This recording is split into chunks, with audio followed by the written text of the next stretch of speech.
नमस्कार, स्वागत है आपका के न्यूज में। मैं हूं आपके साथ विशाल। हम लोग आज बात करेंगे कर्फ्यू से थमेगा कोरोना।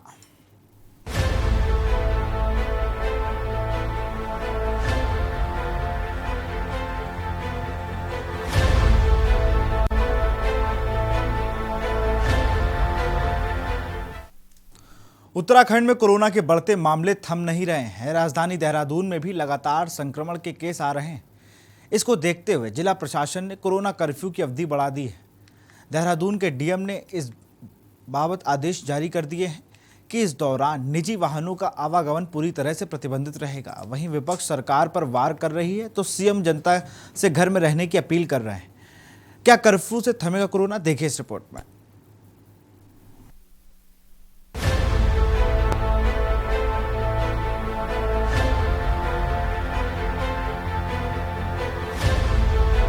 प्रदेश में बढ़ते संक्रमण के चलते आज जनता त्राहिमाम कर रही है। आलम यह है कि राज्य में एक्टिव मरीजों का आंकड़ा 35,800 के पार पहुंच गया है। तो वहीं राजधानी देहरादून में भी कोरोना की रफ्तार है कि थमने का नाम नहीं ले रही, जिसके चलते जिलाधिकारी द्वारा 26 अप्रैल शाम 7 बजे से लेकर 3 मई प्रातः 5 बजे तक पूर्ण रूप से कोविड कर्फ्यू लागू कर दिया गया है, जिसको लेकर डीएम डॉक्टर आशीष कुमार श्रीवास्तव का कहना है कि इस बीच निजी वाहनों का आवागमन पूरी तरह से प्रतिबंधित रहेगा। कोविड कर्फ्यू में केवल आवश्यक सेवाओं से जुड़ी दुकानें व वाहनों को छूट मिलेगी। आप सभी लोगों की सुरक्षा के लिए और कोविड की जो इस समय इन्फेक्शन है उसको कम करने के लिए और इस चेन को ब्रेक करने के लिए ये निर्णय किया गया है कि आज शाम से कोविड का कर्फ्यू लगाया जाएगा और जो सोमवार की सुबह, अगले सोमवार की सुबह 5 बजे तक चलेगा।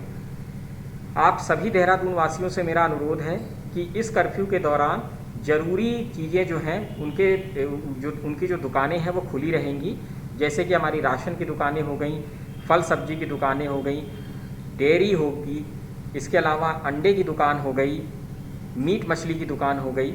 इस तरीके की जो भी एसेंशियल सर्विसेज हैं वो प्रत्येक दिन खुलेंगी।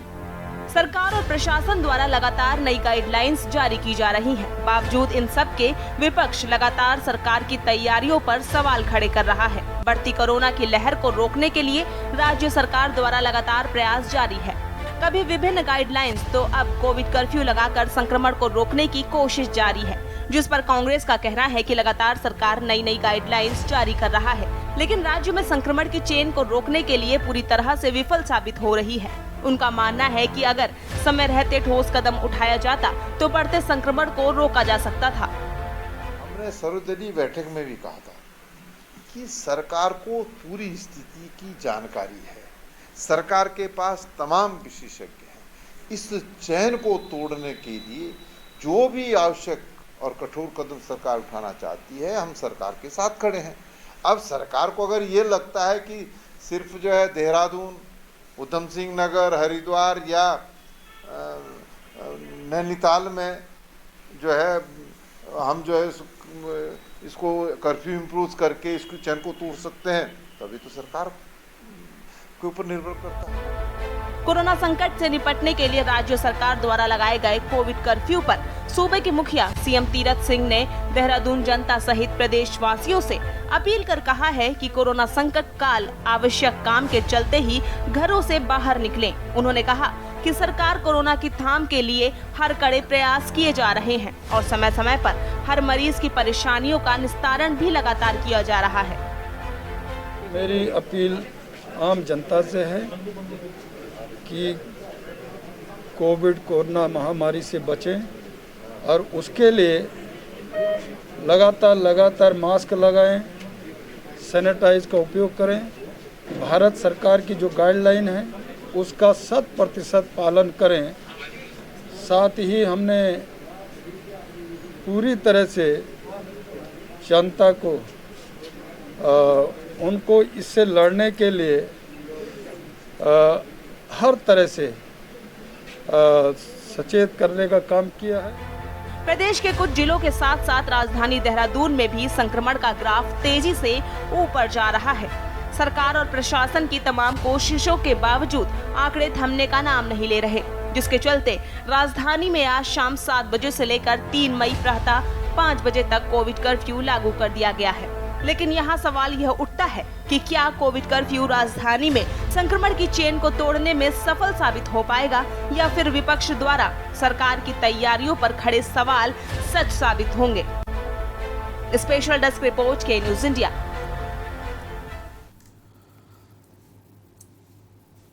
तो ये आपने रिपोर्ट देखी जहां पर पक्ष और विपक्ष आमने सामने हैं। मुख्यमंत्री लगातार ये अपील कर रहे हैं कि आप घर में रहें, मास्क का प्रयोग करें, सैनिटाइजर का प्रयोग करें, कोरोना गाइडलाइन का पालन करें। लेकिन वहीं विपक्ष की अगर बात की जाए, कांग्रेस का कहना है कि सरकार पूरी तरह से विफल हुई है कोरोना की चेन तोड़ने के लिए। कोरोना की चेन नहीं टूट रही है उत्तराखंड में, लगातार सवाल उठाए जा रहे हैं। हर कुंभ की बात की जाती है, कुंभ में इतने कोरोना पॉजिटिव केस निकल रहे हैं, तमाम बातें कही जाती हैं, लेकिन कहीं ना कहीं ये ऐसा समय है जहां पर दोनों पक्ष विपक्ष दोनों को एक साथ उत्तराखंड की भलाई के लिए सोचना चाहिए और उत्तराखंड में कैसे कोरोना की चेन को तोड़ा जाए इसको सोचना चाहिए। और सरकार को भी विपक्ष से मिल रहे सुझाव को सोचना चाहिए, उनको अपनी तरफ कैसे उनको अमल लायक किया जा सकता है इस पर भी ध्यान रखना चाहिए, क्योंकि आप अकेले कोरोना पर जीत हासिल नहीं कर सकते हैं। ये दूसरी वेव बहुत ज़्यादा खतरनाक है। हम लोग तैयार नहीं थे, कुछ कमियां हम में रह गई थी जो हम लोग कोरोना की इस वेव से अभी भी लड़ रहे हैं। लगातार सब लोग ये कह रहे हैं कोरोना गाइडलाइन का पालन करें, लेकिन कहीं कहीं लोग नहीं मान रहे हैं। लोग हवाला देते हैं कुंभ का, लोग हवाला देते हैं चुनावी रैली का, लेकिन इन सब से परे हम लोग को ये सोचना है कि हम जहाँ पर हैं वहाँ ना चुनाव हो रहा है और ना कुछ और। तो आपको खुद स्वस्थ रहने के लिए, खुद कोरोना की चेन तोड़ने के लिए आपको खुद भी थोड़ा सजग होना पड़ेगा और आपको भी कोरोना गाइडलाइन, जैसे मुख्यमंत्री, हर प्रदेश के मुख्यमंत्री अपनी जनता से, अपने प्रदेश की जनता से अपील कर रहे हैं, उसी क्रम में तीरथ सिंह रावत ने भी की कि आप घर पर रहें, सुरक्षित रहें, बाहर जब काम ना हो तो बिल्कुल मत जाएं। तो ये कहीं ना कहीं सब लोग समझ रहे हैं चेन ऐसे ही टूटेगी। और प्रधानमंत्री का भी कहना है कि आखिरी चारा है लॉकडाउन, लेकिन ये जो बीच में नाइट कर्फ्यू, कोरोना कर्फ्यू जिसे कहा जा रहा है, कोरोना कर्फ्यू लगाकर रात की आवाजाही जहाँ पर लोग ज़्यादा एकत्रित होते हैं, सामाजिक कार्य बहुत होते हैं, वैवाहिक कार्य होते हैं, इनको रोकने के लिए जहाँ पर गैदरिंग इकट्ठा ना हो, इसको लेके कोरोना की गाइडलाइन है, उनके तहत ही काम करें। लगातार बात की जाए तो 10-10, 12-12 हज़ार केस रोज़ निकल रहे हैं उत्तराखंड में। अकेला देहरादून काफ़ी ज़्यादा ग्रसित है कोरोना से। तो कोरोना को कहीं ना कहीं चेन तोड़ने का काम नहीं कर रहे हैं हम लोग कैरियर बन रहे हैं, कोरोना को एक से और दूसरी ओर ट्रांसफ़र कर रहे हैं। अभी हल्की सी ढील देती है सरकार तो सब्जी मंडी या अन्य स्थलों पर गैदरिंग इकट्ठा होने लगती है, जबकि सारी सुविधाएं मिलती हैं। लॉकडाउन कोरोना कर्फ्यू के बीच भी आपको सारी सुविधाएं मिलती हैं। जो वीकेंड लॉकडाउन है उसमें भी सारी सुविधाएं मिलती हैं, मूलभूत सुविधाएं। दूध आपको मिल जाता है होम डिलीवरी में, सब्जियां मिल जाती हैं, ऐसी तमाम चीज़ें हैं। तो कहीं ना कहीं अब आपको ये सोचना होगा कि सरकार की गाइडलाइन का हम कितना पालन कर रहे हैं, सरकार के साथ हम कितना खड़े हैं। सिर्फ फेसबुक पे, व्हाट्सएप पे या अन्य सोशल मीडिया प्लेटफॉर्म पे शेयर कर देना कि मास्क लगाएं, ऐसा नहीं है। आपको असल ज़िंदगी में भी मास्क उतना ही प्रयोग करना है। बड़ी बड़ी बातें कही जा रही हैं नेताओं की तरफ से, लेकिन इनको अमल हम लोग को करना है। बेड नहीं मिलते हैं, ऐसे तमाम चीज़ें हैं जिससे आपको कोरोना को रोकने के लिए कोई भी कार्य आम जनमानस सही से नहीं कर रहा है। अगर वो करे तो कहीं ना कहीं ये चेन तोड़ी जा सकती है। यहाँ रुकते एक छोटे से ब्रेक के लिए।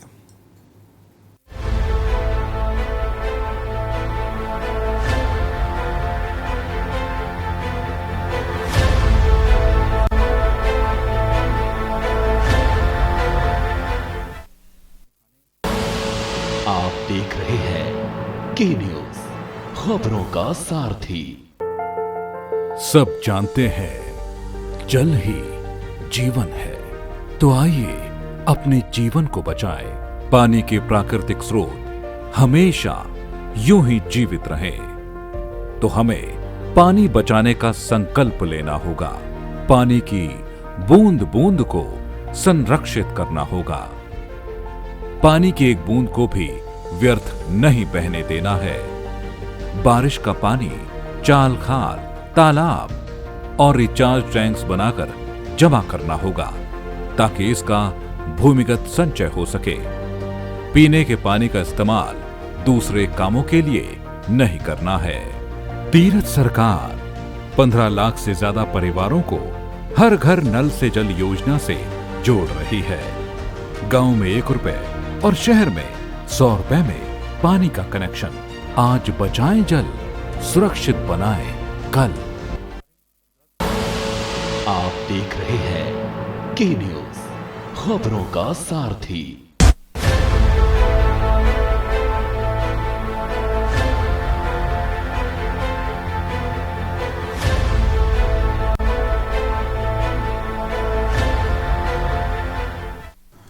ब्रेक के बाद आपका स्वागत है। आज हम लोग चर्चा कर रहे हैं कोरोना को कैसे रोका जाए।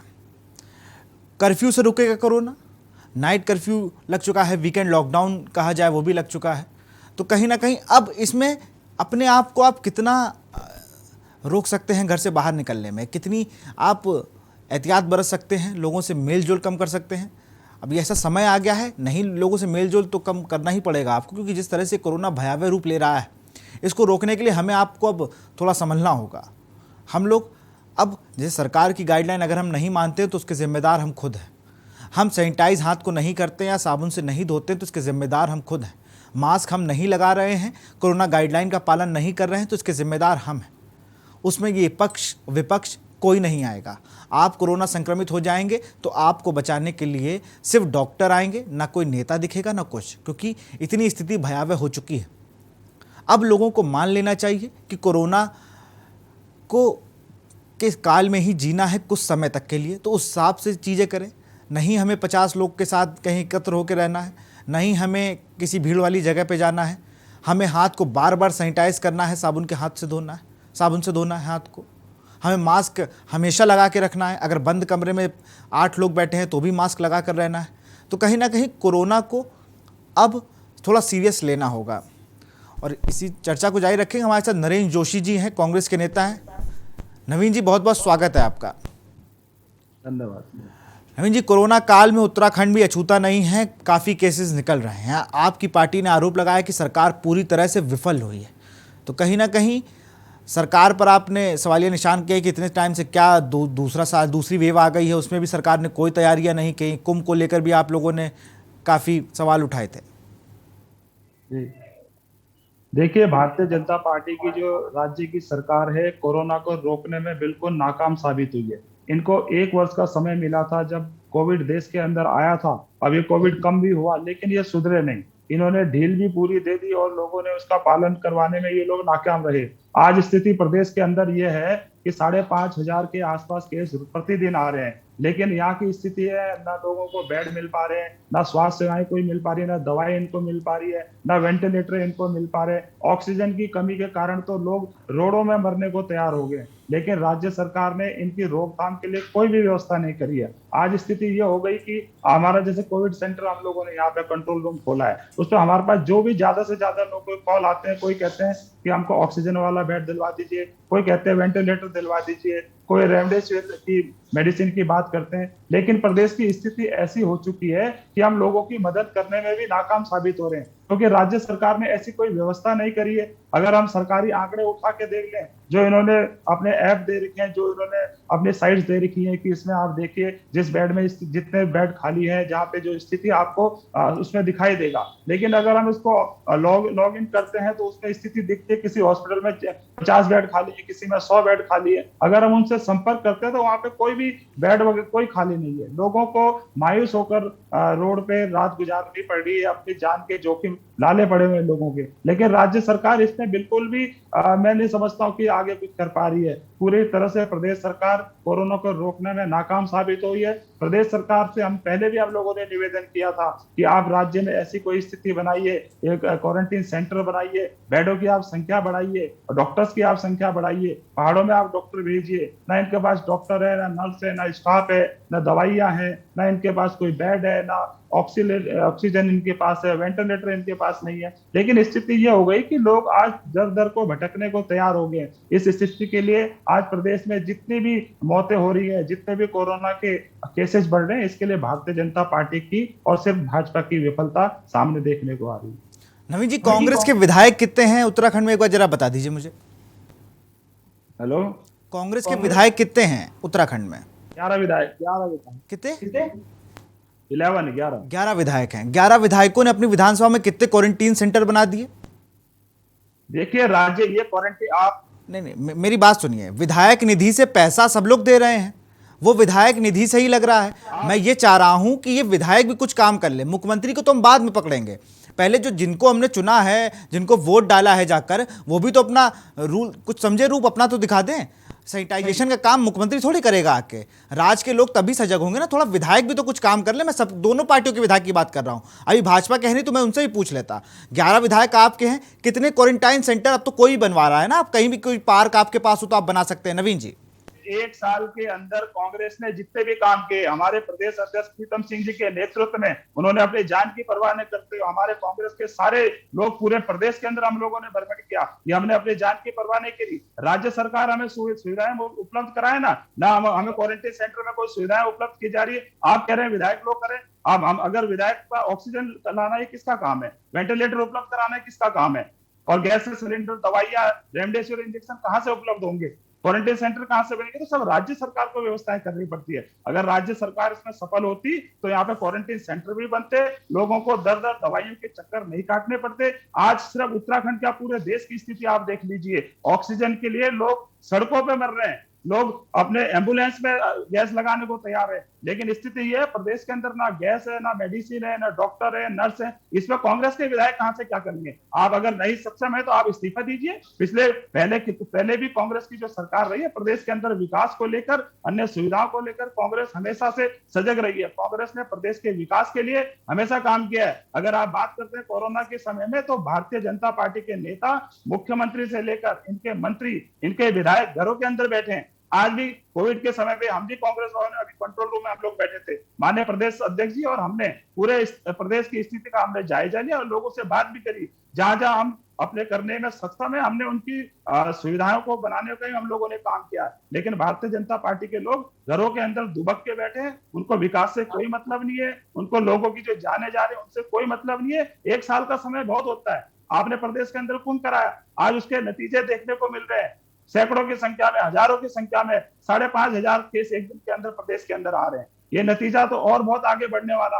अगर समय रहते भारतीय जनता पार्टी की सरकार प्रदेश के अंदर सुविधाएं उपलब्ध कराती और इस ओर ध्यान देती कि प्रदेश से हमने कोविड को खत्म कर रहे हैं, मैं समझता हूं इसके परिणाम ही अलग देखने को मिलते हैं। बिल्कुल नवीन जी, आप कहीं ना कहीं सरकार से आपको सहयोग बिल्कुल नहीं मिल रहा है, वरना कांग्रेस पार्टी लगातार जिस तरह से आप बता रहे हैं कि वो कोरोना कंट्रोल रूम कांग्रेस ने बनाया है, जहां पर प्रदेश अध्यक्ष उसकी खुद मॉनिटरिंग करते हैं। आप बने रहिए हमारे साथ, चर्चा को जारी रखेंगे हम लोग।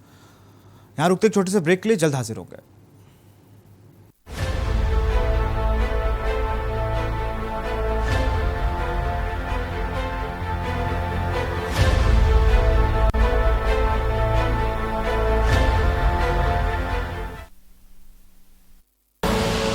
आप देख रहे हैं के न्यूज, खबरों का सारथी।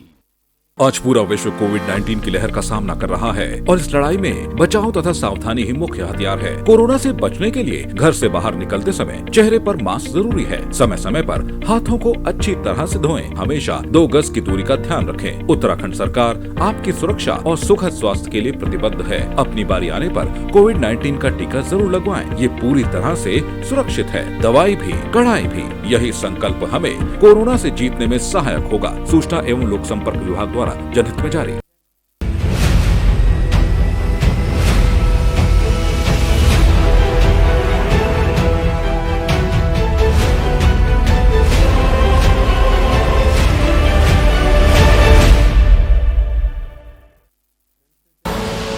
आप देख रहे हैं के न्यूज, खबरों का सारथी।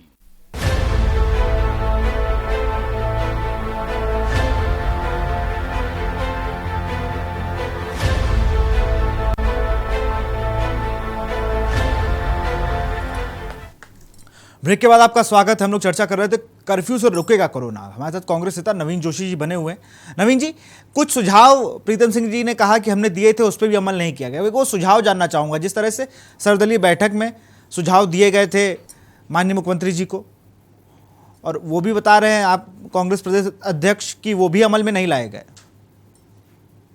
कांग्रेस पहले से कहती आई कि सर्वदलीय आप बैठक बुलाइए, उसमें लोगों की राय दीजिए। पहले देश के प्रधानमंत्री जी ने रातों रात घोषणा कर दी कि कल से लॉकडाउन लग जाएगा। कई लोगों को अपनी जानें गंवानी पड़ी, कई स्टूडेंट लोग घरों से दूर फंसे रहे। लेकिन क्या हुआ कि उसके आज जो परिणाम आज देखने को मिल रहे हैं, हमने माननीय मुख्यमंत्री जी से, हमने पहले मुख्यमंत्री जी जो त्रिवेंद्र सिंह रावत जी थे उनसे भी हमने निवेदन किया, तीरथ सिंह रावत जी उनसे भी हम निवेदन कर रहे हैं कि अगर आप प्रदेश से कोरोना को मिटाना चाहते हैं तो सभी दलों की बैठक बुलाइए। लेकिन उन्होंने सभी दलों की बैठक तो बुलाई, जो कांग्रेस कहती आई है कि राज्य के अंदर आप बेड की संख्या बढ़ाइए, आप आईसीयू सेंटर बढ़ाइए, आप वेंटिलेटर बढ़ाइए, आप दवाइयों की आपूर्ति को सुचारू रूप से करें। कई जो मुद्दे हैं वो कांग्रेस ने उठाए, लेकिन देखने को क्या मिल रहा है, प्रदेश के अंदर जब 5,500 केस एक दिन के अंदर आ रहे हैं तो फिर भी राज्य की सरकार जाग नहीं पाई है। उसमें इनको सोचना चाहिए, जो सर्वदलीय बैठक ने आपने लोगों के सुझाव मांगे थे तो उस पर आपको अमल करना चाहिए था। आज क्या हो रहा है कि कोई आदमी कोविड से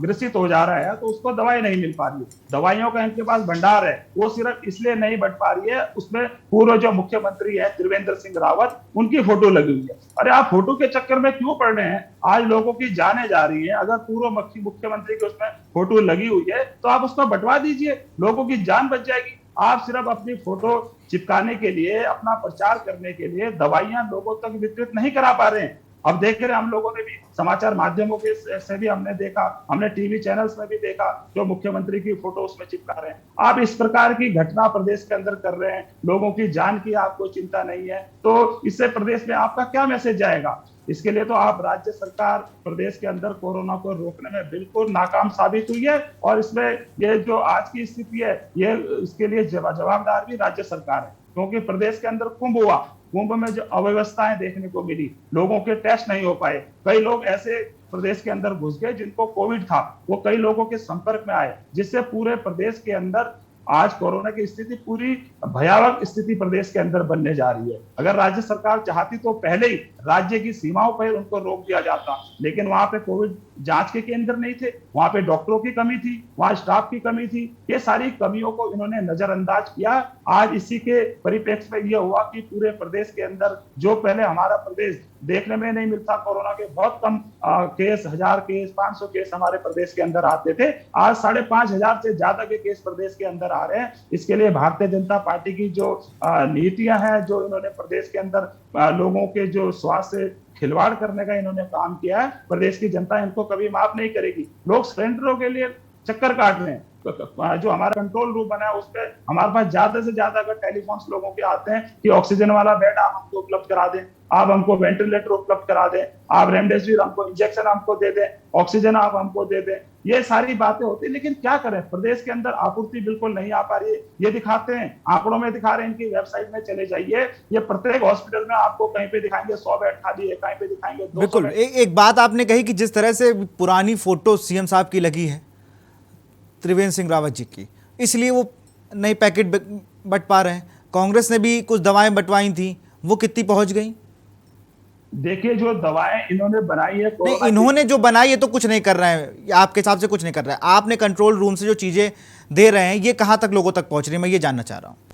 देखिए, कंट्रोल रूम से हम लोग दे नहीं रहे, हमने राज्य सरकार से मांग करी थी कौन कौन से हॉस्पिटल में आपके पास बेड खाली हैं, कहां कहां पर आपके पास आईसीयू खाली हैं, कहां कहां पे आपके पास वेंटिलेटर खाली हैं, कहां कहां पे आपके पास दवाइयां हैं। ये सारी ये जो मांगे हमने राज्य सरकार से मांगी थी, लेकिन राज्य सरकार ने हमको कुछ भी उपलब्ध नहीं कराया। हम अपने संसाधनों से, अपने संपर्क से लोगों से संपर्क कर रहे हैं, अगर कहीं पे बेड खाली हो रहा है तो हम उनको वहां पे रेफर कर रहे हैं कि आप उस जगह पे चले जाइए, अगर कहीं वेंटिलेटर खाली है तो हम कह रहे हैं कि आप फलाने हॉस्पिटल में चले जाइए। लेकिन स्थिति यह है, प्रदेश के अंदर ना वेंटिलेटर खाली है, ना आईसीयू रूम्स खाली है, ना इनको ऑक्सीजन मिल पा रही है। वही तो हम पहले दिन से कह रहे हैं, कांग्रेस कहती आई है कि भाई आप व्यवस्थाओं को बढ़ाइए, आप प्रदेश के अंदर कोरोना की स्थिति बहुत भयावह है आप, लेकिन राज्य सरकार और यहाँ के जो मुख्यमंत्री हैं, जो ये विधायक हैं, ये आपस में लड़ने में लगे हैं, ये अपने नाम को आगे बढ़ाने के उसमें लगे हैं। अब देखो, कोरोना किट्स आपने लाखों किटें आपने प्रदेश के अंदर जमा करके रखी है, उन किटों का क्या फायदा जब लोगों की जान नहीं रह पाएगी, लोग अपनी जान गंवा देंगे, तो फिर आप फोटो चिपकाते रहिए,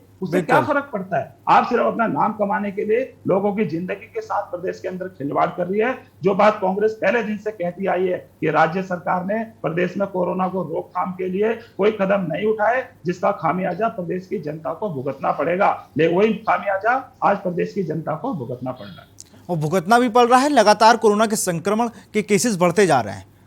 अगर जो बातें आपने कही हैं ये सरकार का सच है तो कहीं ना कहीं ये बड़ा चिंता का विषय है कि पुराने मुख्यमंत्री की फोटो है तो वो पैकेट्स नहीं बट रहे हैं दवा के, क्योंकि मुख्यमंत्री तो आप ही के पार्टी के थे और हम लोग इस टाइम मुख्यमंत्री प्रधानमंत्री थोड़ी देख रहे हैं। जिसको ज़रूरत है तो कोई भी पैकेट हो, पैकेट में फ़ोटो ही नहीं छपनी चाहिए मेरे हिसाब से। तो आप जाके वो डिस्ट्रीब्यूट करिए लोगों को जिनको ज़रूरत है। लगातार ये मांग उठ रही है, विपक्ष लगातार ये मांग उठा रहा है, लेकिन कहीं ना कहीं जो सरकार है ये विपक्ष को बिल्कुल भी कोई साइन नहीं दे रहा है कि आप भी हमारे साथ आइए, आप इस नेक कार में जुड़े लोगों की मदद करें। ऐसा कोई साइन मिल नहीं रहा है आप लोगों को। बिल्कुल, राज्य सरकार की ओर से किसी भी पार्टी को इस पर कोई आगे बढ़ाने का काम नहीं किया जा रहा कि और पार्टी हमारे साथ लगे, कोरोना के रोकथाम के लिए हम कोई नीति बनाए, किस प्रकार से हम इस पे अंकुश लगा सकते हैं। राज्य सरकार ऐसी कोई व्यवस्था नहीं बना पा रही है। लेकिन अब लॉकडाउन लगने जा रहा है, कल से इन्होंने लॉकडाउन 3 तारीख तक का लॉकडाउन इन्होंने लगाया, लेकिन इन्होंने कोई नीति नहीं बनाई। जो व्यापारी लोग हैं उनके लिए आपके क्या योजना बनाई है? आपने कहा कि हम 5 किलो अनाज गरीब परिवारों को हम देंगे। खाली 5 किलो राशन गेहूं देने में थोड़ा परिवार चल जाता है। उसके लिए आटा भी चाहिए, दाल भी चाहिए, तेल भी चाहिए, गैस भी चाहिए, सब्जी भी चाहिए, सारी चीजें, चीनी भी चाहिए, सारी चीजें। लेकिन नवीन जी, कई जगह व्यापारियों ने खुद मांग की है लॉकडाउन लगाने की, 7-7 दिन की।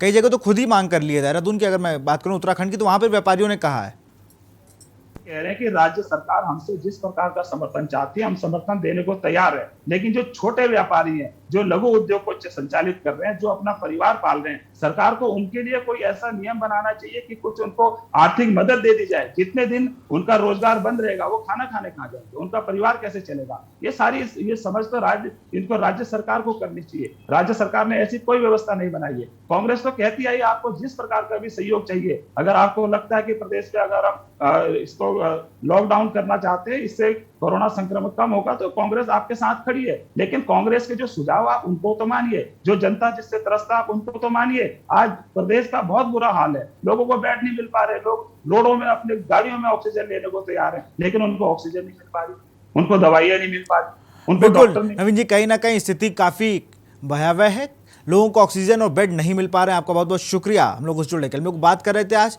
कर्फ्यू से रुकेगा कोरोना, अब ये कितना कारगर साबित होगा ये देखने वाली बात होगी। फिलहाल इस बुलेटिन में इतना ही। देखते रहिए के न्यूज़ इंडिया। नमस्कार।